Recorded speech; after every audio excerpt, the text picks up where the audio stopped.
आज हम बात करेंगे how to win friends and influence people, जिसे पहली बार 1936 में पब्लिश किया गया था। डेल कार्नेगी द्वारा लिखित एक टाइमलेस सेल्फ हेल्प बुक है। डेल कार्नेगी एक अमेरिकी लेखक, लेक्चरर और सेल्फ इम्प्रूवमेंट के प्रसिद्ध विकासकर्ता थे। यह बुक पर्सनालिटी डेवलपमेंट में सबसे प्रभावशाली और व्यापक रूप से पढ़ी जाने वाली किताबों में से एक है, जिसकी दुनिया भर में 30 मिलियन से अधिक कॉपी बिक चुकी है। यह अपनी व्यावहारिक और सामाजिक सलाह के कारण लगभग एक सदी बाद भी प्रसिद्ध बनी हुई है, जो रिश्तों को बेहतर बनाने और दूसरों को प्रभावित करने के बारे में है। ये किताब 4 पार्ट में लिखी गई है, जिसमें लोगों को संभालने, दूसरों को पसंद करने योग्य बनाने, लोगों को अपनी सोच से सहमत करने और नाराजगी पैदा किए बिना परिवर्तन लाने की तकनीकों पर केंद्रित है।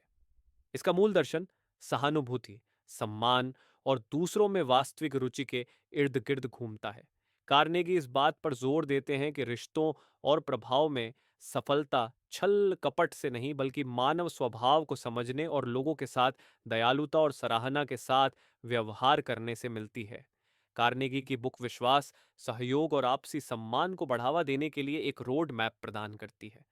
4 पार्ट में लिखा यह किताब व्यावहारिक सिद्धांतों को वास्तविक कहानियों के साथ प्रस्तुत करती है। पार्ट 1, लोगों के साथ व्यवहार करने की बुनियादी तकनीकें। पार्ट 1 में कार्नेगी 3 बुनियादी तरीके से शुरुआत करते हैं, जो सहानुभूति और पॉजिटिविटी पर जोर देते हैं। पहला तरीका, बुराई, निंदा या शिकायत न करें। डेल कार्नेगी बताते हैं कि शिकायत करने से बचना चाहिए, क्योंकि यह नाराजगी पैदा करती है। इसके लिए वे अब्राहम लिंकन की कहानी सुनाते हैं। जवानी में लिंकन ने एक अखबार में जेम्स शील्ड्स नाम के व्यक्ति की तीखी शिकायत की और उनका मजाक उड़ाया। शील्ड्स को यह बहुत बुरा लगा और उन्होंने लिंकन को लड़ाई के लिए ललकारा। लिंकन लड़ डचना नहीं चाहते थे, लेकिन सम्मान के लिए तैयार हुए। आखिरी पल में दोस्तों ने समझौता करवाकर लड़ाई रुकवाई। इस घटना ने लिंकन को सिखाया कि शिकायत से दुश्मनी बढ़ती है। इसके बाद लिंकन ने शिकायत करना छोड़कर दूसरों को समझने की कोशिश की, जिससे वे बेहतर लीडर बने। दूसरा तरीका, ईमानदार, सच्ची तारीफ करें। डेल कार्नेगी बताते हैं कि सच्ची और ईमानदार तारीफ लोगों को प्रेरित करती है। इसके लिए वे चार्ल्स श्वाब, एक बड़े स्टील कारोबारी, की कहानी सुनाते हैं। श्वाब अपने कर्मचारियों की मेहनत की तारीफ करते थे, लेकिन उनकी तारीफ हमेशा सच्ची और दिल से होती थी, न कि चापलूसी। उदाहरण के लिए, उन्होंने एक कर्मचारी की छोटी सी उपलब्धि की तारीफ की, जिससे उसका आत्मविश्वास बढ़ा और काम बेहतर हुआ। इससे कर्मचारियों का मनोबल ऊंचा रहा और उनकी कंपनी की उत्पादकता बढ़ी। कार्नेगी कहते हैं कि सच्ची तारीफ रिश्ते मजबूत करती है और लोगों को प्रेरित करती है। ईमानदार तारीफ करें, चापलूसी नहीं। इससे लोग प्रेरित होते हैं और विश्वास बनता है। तीसरा तरीका, दूसरे व्यक्ति में इच्छा जगाएं। प्रभाव डालने के लिए अपनी बात को उनके फायदे के नजरिए से पेश करें। डेल कार्नेगी बताते हैं कि दूसरों को प्रभावित करने के लिए उनकी इच्छाओं को समझकर बात करें। इसके लिए वे एक सेल्समैन की कहानी सुनाते हैं। यह सेल्समैन एक ग्राहक को सामान्य बेचना चाहता था। उसने सामान की खूबियों के बारे में बताने के बजाय ग्राहक की ज़रूरतों पर ध्यान दिया। उसने पूछा कि ग्राहक को अपने काम में क्या आसानी चाहिए। फिर उसने सामान को इस तरह पेश किया कि वह ग्राहक की ज़रूरतों को पूरा करता दिखे। इससे ग्राहक उत्साहित हुआ और उसने सामान खरीद लिया। कार्नेगी कहते हैं कि दूसरों की इच्छाओं को समझकर आप उन्हें आसानी से मना सकते हैं। अपनी बात को दूसरों की इच्छाओं और फायदों के साथ जोड़ें, ताकि वे आपसे सहमत हों। तो ये कार्नेगी के बताए गए 3 तरीके, जिससे आप लोगों से अच्छा और सच्चा व्यवहार करने में सफलता हासिल कर सकते हो। अब आगे बढ़ते हैं पार्ट 2 की तरफ। पार्ट 2, लोगों को अपना बनाने के 6 तरीके। पार्ट 2 में 6 व्यावहारिक तरीके बताए गए हैं, जिनसे लोग आपको पसंद करें और आपके साथ मजबूत रिश्ते बनाएं। ये सिद्धांत सच्ची गर्मजोशी, दूसरों में रुचि और सम्मान पर आधारित है, जो आपको आकर्षक और भरोसेमंद बनाते हैं। पहला तरीका, दूसरों में सच्ची दिलचस्पी लें। कार्नेगी कहते हैं कि अगर आप दूसरों के जीवन में सच्ची जिज्ञासा दिखाएं, तो वे आपको पसंद करेंगे। लोग चाहते हैं कि उनकी बात सुनी जाए और उनकी परवाह की जाए। कार्नेगी रूजवेल्ट की कहानी सुनाते हैं, जो अमेरिका के राष्ट्रपति थे। रूजवेल्ट अपने कर्मचारियों के शौक, परिवार और रुचियों के बारे में पूछते थे, जैसे किसी का पसंदीदा खेल या किताब। इससे कर्मचारी उनके करीब महसूस करते थे और उनकी वफादारी बढ़ी। कार्नेगी बताते हैं कि यह रुचि नकली नहीं होनी चाहिए। आपको सचमुच दिलचस्पी लेनी होगी। उदाहरण के लिए, अगर आप अपने कलिग से उनके हाल के छुट्टी के बारे में पूछें और ध्यान से सुने, तो वे आपको दोस्ताना और भरोसेमंद मानेंगे। अगली बार जब आप किसी से मिलें, उनकी पसंद के बारे में एक सवाल पूछें, जैसे आपको खाना बनाना पसंद है, और उनकी बात ध्यान से सुने। ये छोटा कदम बड़ा असर डालता है। दूसरा तरीका, मुस्कुराए। एक सच्ची मुस्कान लोगों को सहज और स्वागत महसूस कराती है। कार्नेगी बताते हैं कि मुस्कान आपकी फ्रेंडली नेचर को बिना शब्दों के दर्शाती है। वे एक दुकान के क्लर्क की कहानी सुनाते हैं, जिसने एक नाराज ग्राहक को अपनी गर्म मुस्कान से शांत किया। ग्राहक शिकायत करने आया था, लेकिन क्लर्क की मुस्कान और दोस्ताना व्यवहार ने उसे वफादार ग्राहक बना दिया। कार्नेगी कहते हैं कि मुस्कान तब भी काम करती है जब आप थके हुए हों या तनाव में हों, बशर्ते वह दिल से हो। उदाहरण के लिए, अगर आप किसी मीटिंग में मुस्कुराते हुए जाएं, तो लोग आपको अधिक खुला और पसंद करने योग्य मानेंगे। हर दिन सुबह शीशे में मुस्कुराने की प्रैक्टिस करें और इसे दूसरों के साथ बातों, जैसे अपने पड़ोसी या कलीग को मुस्कान के साथ नमस्ते कहें। तीसरा तरीका, नाम को सबसे मधुर आवाज समझें। कार्नेगी कहते हैं कि किसी का नाम उसके लिए सबसे खास और प्यारी चीज है।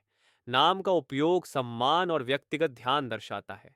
वे एक बड़े उद्योगपति की कहानी सुनाते हैं। उस उद्योगपति ने अपनी स्टील कंपनी में सैकड़ों वर्कर के नाम याद किए और बातचीत में उनका उपयोग किया। इससे कर्मचारी अपनेपन और महत्व का अनुभव करते थे, जिससे उनकी वफादारी और मेहनत बढ़ी। कार्नेगी सुझाव देते हैं कि नाम याद रखना और सही ढंग से बोलना रिश्तों को मजबूत करता है। उदाहरण के लिए, अगर आप किसी नए कलीग का नाम याद करके उन्हें राहुल, आपका सुझाव अच्छा था कहें, तो वे आपको पसंद करेंगे। जब आप किसी से मिलें, उनका नाम दोहराएं, जैसे राधा, आपसे मिलकर खुशी हुई, और इसे नोट करके याद रखें। यह छोटी सी आदत बड़ा अंतर लाती है। चौथा तरीका, अच्छा सुनने वाला बने, दूसरों को अपनी बात कहने दें। कार्नेगी कहते हैं कि लोग अपनी बात साझा करना पसंद करते हैं, और अगर आप ध्यान से सुने, तो वे आपको पसंद करेंगे। वे एक शांत व्यक्ति की कहानी सुनाते हैं, जिसने एक बातूनी कार्यकारी से मुलाकात की। ये व्यक्ति चुपचाप सुनता रहा, सवाल पूछता रहा, और टोकाटाकी के कार्यकारी को अपनी कहानियां सुनाने दी।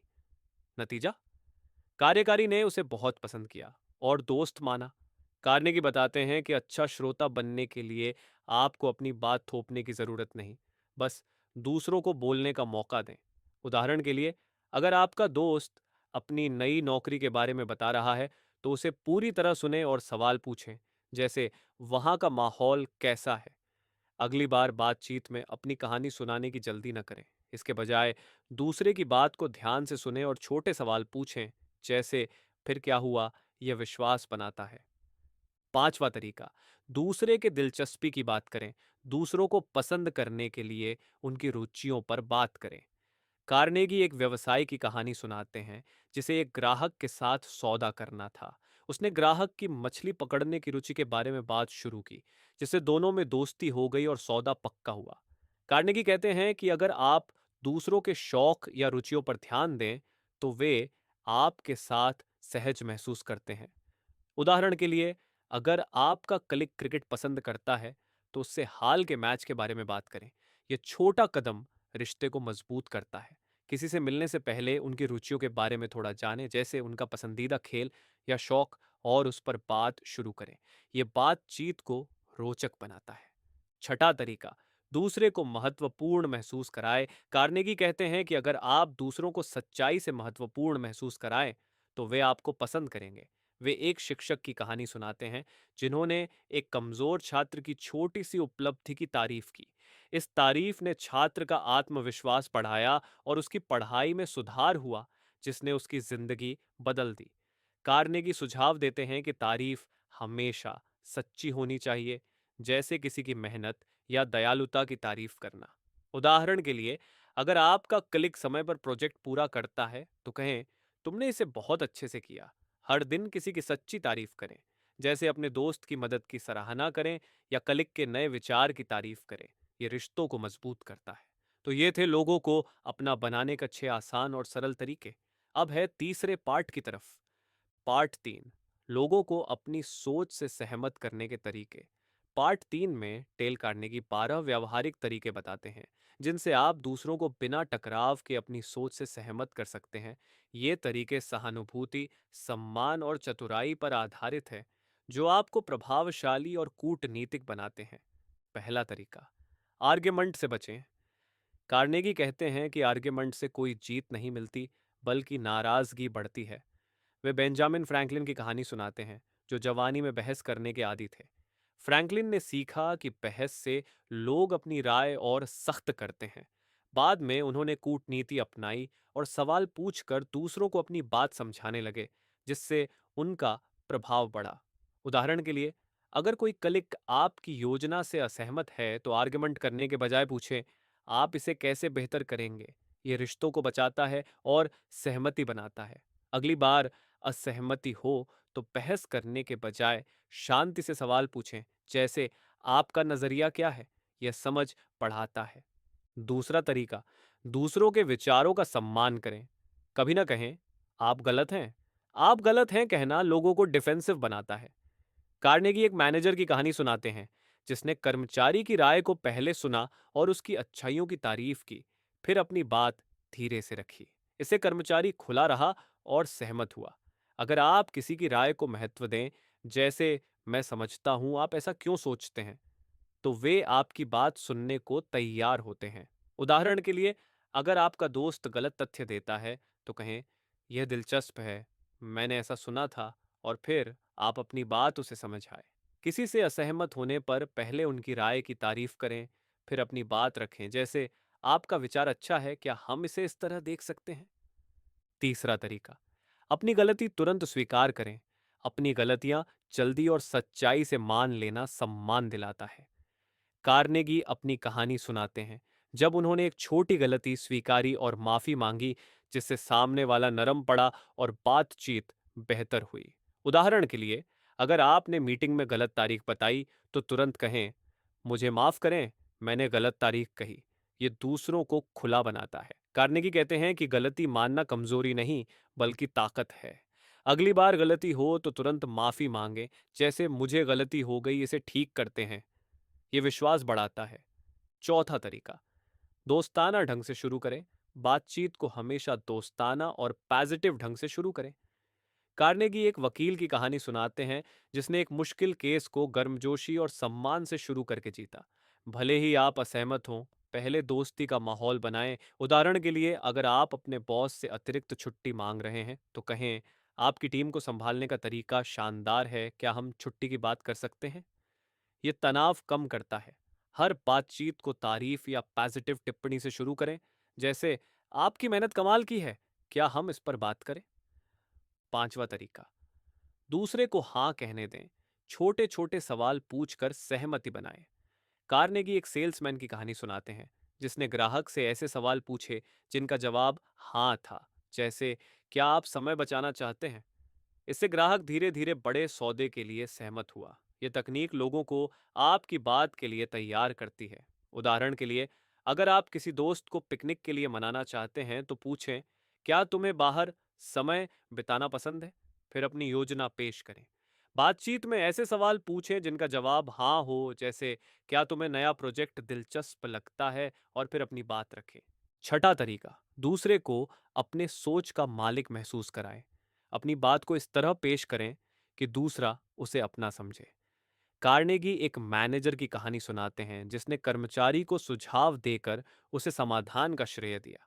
कर्मचारी ने उत्साह से काम किया क्योंकि उसे लगा कि विचार उसका है।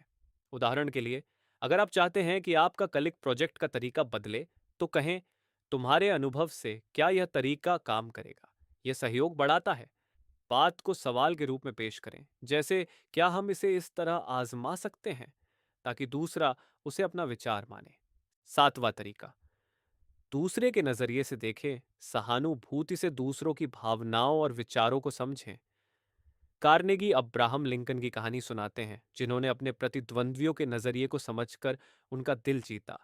उदाहरण के लिए, अगर आपका कलिक प्रोजेक्ट में देरी करता है तो पहले समझें कि शायद वह व्यस्त है, और फिर समाधान सुझाए। ये तनाव कम करता है और सहमति बनाता है। किसी की बात सुनते समय सोचें, वे ऐसा क्यों कह रहे हैं, और उनकी भावनाओं को ध्यान में रखें।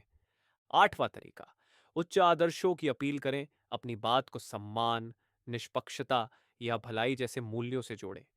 कार्नेगी एक लीडर की कहानी सुनाते हैं जिसने कर्मचारियों को कंपनी की प्रतिष्ठा के लिए मेहनत करने को कहा, जिससे वे प्रेरित हुए। उदाहरण के लिए, अगर आप अपनी टीम से मेहनत मांग रहे हैं तो कहें, यह हमारी कंपनी की साख के लिए जरूरी है।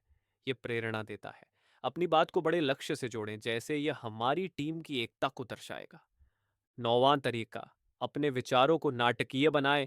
विचारों को रोचक और आकर्षक ढंग से पेश करें। कार्नेगी एक वक्ता की कहानी सुनाते हैं जिसने अपनी बात को चित्रों और कहानियों से जीवंत बनाया, जिससे दर्शक मंत्रमुग्ध हो गए। उदाहरण के लिए, अगर आप कोई प्रोजेक्ट पेश कर रहे हैं तो कहानी या उदाहरण इस्तेमाल करें, जैसे पिछले साल इसने 20% समय बचाया। अपनी बात को कहानी या रोचक तथ्य के साथ पेश करें, जैसे यह बदलाव ग्राहकों को खुश करेगा, जैसे पिछले महीने हुआ। 10वां तरीका, चुनौती दें। मुकाबला या गर्व की भावना जगाकर प्रेरित करें। कार्नेगी एक मैनेजर की कहानी सुनाते हैं जिसने अपनी बिक्री टीम को चुनौती दी कि वे पिछले रिकॉर्ड तोड़ें। इससे टीम ने उत्साह से मेहनत की और बिक्री बढ़ाई। उदाहरण के लिए, अगर आप अपनी टीम को प्रेरित करना चाहते हैं तो कहें, चलो दिखाए कि हम सबसे अच्छे हैं। छोटी चुनौतियां दें, जैसे क्या हम इस प्रोजेक्ट को 1 हफ्ते में पूरा कर सकते हैं। ये उत्साह बढ़ाता है। 11वां तरीका, सहानुभूति दिखाए। दूसरों की भावनाओं को समझकर उनकी नज़र से चीज़ें देखें। कार्नेगी बताते हैं कि एक व्यापारी ने ग्राहक की शिकायत को ध्यान से सुना और उनकी परेशानी को समझा, जिससे ग्राहक शांत हुआ और सहमति बनी। उदाहरण के लिए, अगर कोई दोस्त परेशान है तो कहें, मैं समझता हूं यह तुम्हारे लिए मुश्किल है। विश्वास बनाता है। किसी की शिकायत सुनते समय पहले उनकी भावनाओं को स्वीकार करें, जैसे मुझे खेद है कि ऐसा हुआ।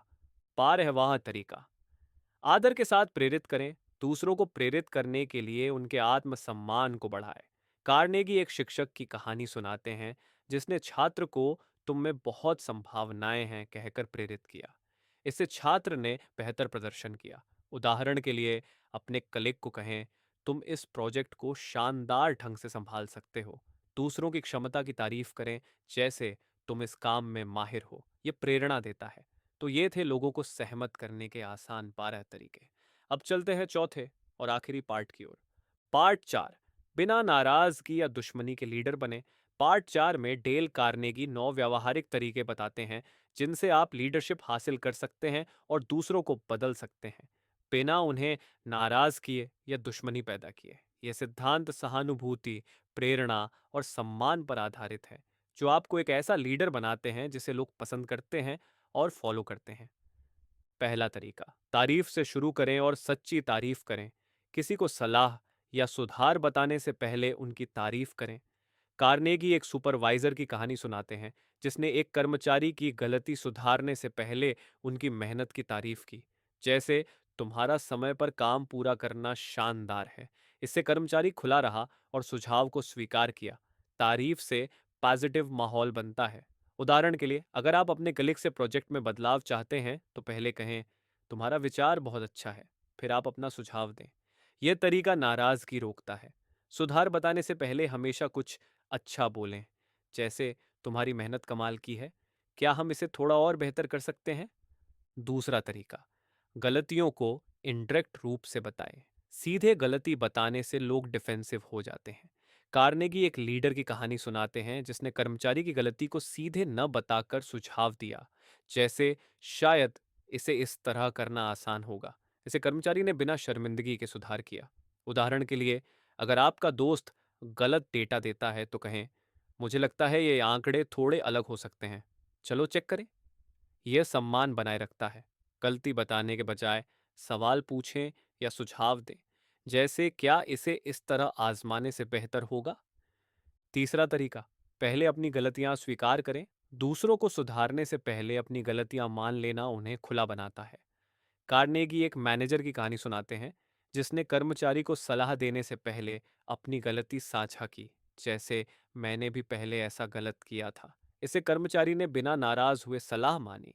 उदाहरण के लिए, अगर आप अपने बच्चे को होमवर्क करने को कह रहे हैं, तो पहले कहें, मैं भी कभी समय पर काम भूल जाता था। यह विश्वास बनाता है। सलाह देने से पहले अपनी छोटी गलती साझा करें, जैसे मैंने भी ऐसा गलत किया था, चलो इसे ठीक करें। चौथा तरीका, आदेश देने के बजाय सवाल पूछें। आदेश देने से लोग रक्षात्मक हो सकते हैं, लेकिन सवाल पूछने से वे सहयोग करते हैं। कार्नेगी एक लीडर की कहानी सुनाते हैं, जिसने कर्मचारी से हम इसे कैसे बेहतर कर सकते हैं पूछा, बजाय आदेश देने के।